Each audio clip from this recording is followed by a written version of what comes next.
kandi ko yaguhindurira ubuzima. Umuntu ashobora gutambira umubona akarindamira nta n'agashita guhayeho. Gusa Imana nyamuneka burya si kwikorayo, ntanda nini igihe cyawe kijira guha. Nyamuneka ujye uzirikana ko Imana iriho kandi ko yaguhindurira ubuzima bwawe. Umuntu ashobora gutambira umubona akarindamira nta n'agashita guhayeho.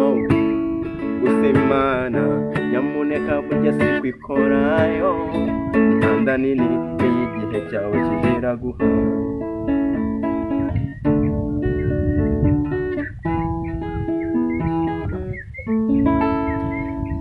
Uyu ni umunsi mwiza w'abavandimwe bacu, bifuje kurushinga tubasabiye umugisha, umugisha aba bombi n'amahoro adashira, bazabyare bazaheke bayobowe n'umwuka wawe.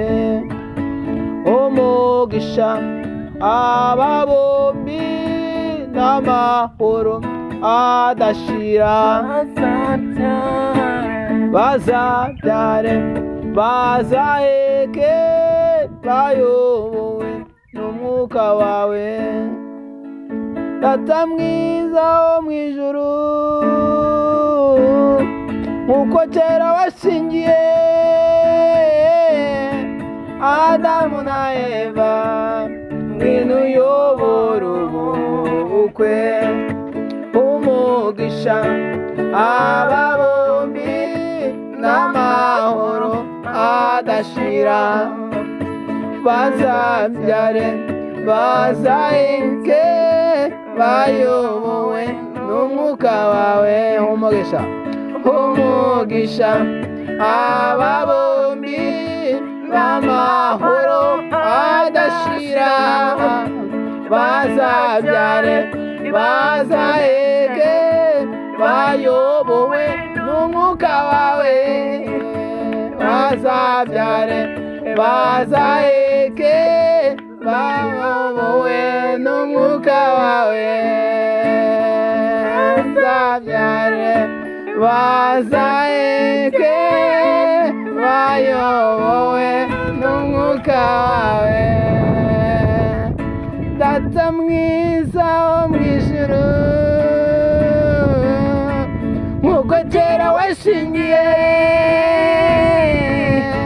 Adamu na Eva, ngwino uyobora ubukwe.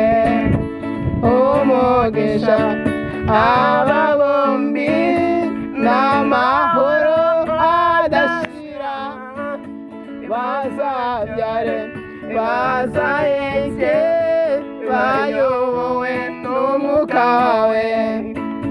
Bazabyare bazaheke bayobowe n'umwuka wawe. Bazabyare bazaheke bayobowe n'umwuka wawe.